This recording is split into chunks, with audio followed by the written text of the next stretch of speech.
Dans ce texte, l'auteur s'intéresse à la notion de la contenance de son énergie.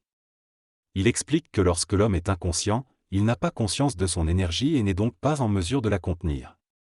Cependant, lorsque l'homme prend conscience de cette énergie en lui, il a tendance à la laisser se manifester sans contrôle. Cela peut entraîner des chocs dans le monde et causer de la souffrance, soit personnellement, soit chez les autres. L'auteur souligne donc l'importance de maîtriser et de contrôler cette énergie afin de ne pas nuire aux autres et de développer une maturité spirituelle. Il précise également que le contrôle de l'énergie fait partie de l'évolution de la conscience de l'homme et de son passage de la personnalité à la personne.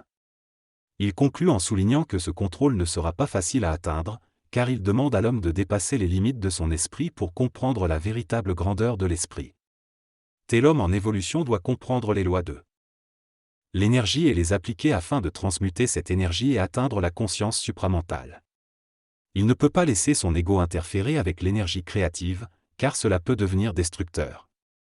L'homme doit équilibrer cette énergie par lui-même et ne pas la laisser astraliser.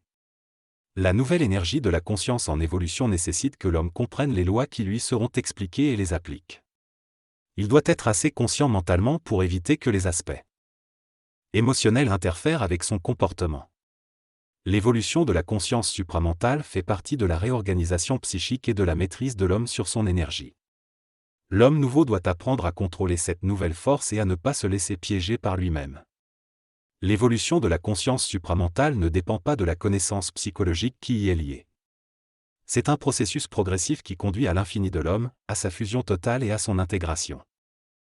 Comprendre la relation entre l'énergie en lui et sa capacité à la contrôler, l'individu doit reconnaître qu'il ne peut pas en tirer profit tant qu'il est influencé par les courants astraux de sa conscience planétaire. Il doit apprendre à reconnaître le jeu subtil de la force et ne garder que sa puissance créative. L'homme devra améliorer sa capacité à contenir son énergie pour ne pas être vulnérable à elle et aux réactions des autres. Pour être parfaitement harmonisé avec son énergie, il doit devenir de plus en plus mental. Être parfaitement mental signifie ne pas être assujetti émotionnellement et être capable d'utiliser l'énergie de la conscience à partir d'un plan mental où la relation entre l'ego et le double est parfaite. L'homme doit comprendre les lois de la psychologie supramentale et réaliser les aspects créatifs de la conscience par rapport aux aspects néfastes. L'amplification de cette énergie par le corps émotionnel crée de la tension et de la souffrance dans la vie de l'homme, l'empêchant ainsi de s'harmoniser facilement avec les autres. Lorsque l'énergie de la conscience descend en l'homme, elle crée un égrégore, une force inférieure qui est responsable du manque de contrôle.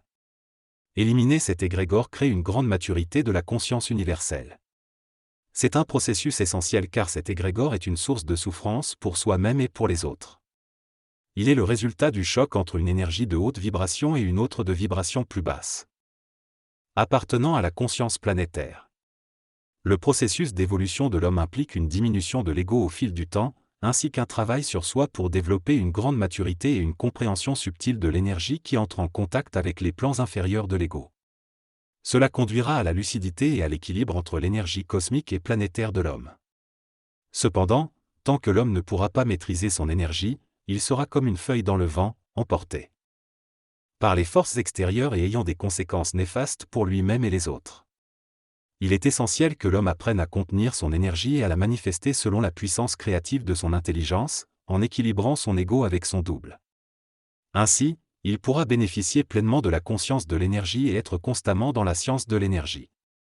Cela deviendra le point de départ vers sa grande créativité et lui permettra de contrôler l'énergie pour lui-même et pour l'humanité. Cependant, l'astralisation de la conscience humaine empêchera l'homme d'être lucide et de contrôler cette énergie vibratoire. Il devra donc éviter de succomber aux aspects astraux de sa conscience planétaire. Lorsqu'il atteindra cet équilibre, il ne sera plus manipulé et ne fera ni ne causera de souffrance aux autres.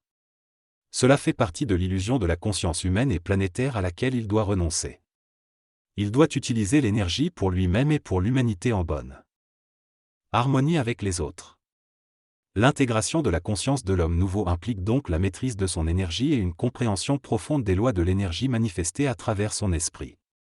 L'énergie totale de l'homme doit être contenue car il ne peut pas laisser passer à travers lui comme une éponge.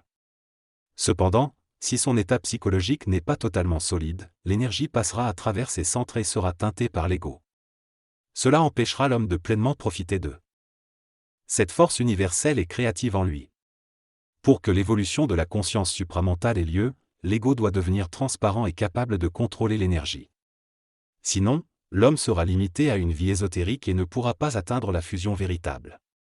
La désinformation est également liée à l'absence de contrôle de l'énergie et l'homme doit lutter contre les aspects inférieurs de sa conscience pour atteindre sa vraie nature.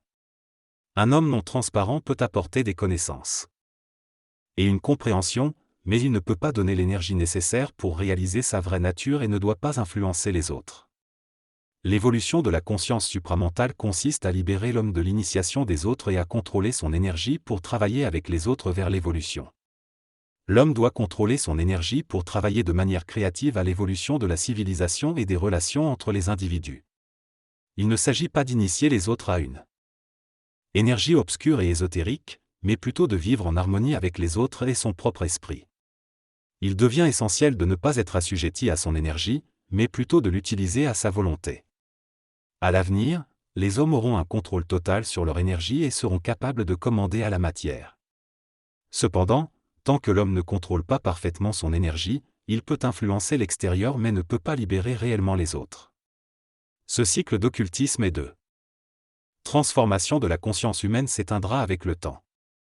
La conscience supramentale de l'avenir sera basée sur la relation créative entre les hommes conscients et les masses inconscientes qui reconnaîtront les possibilités inexplorées en eux.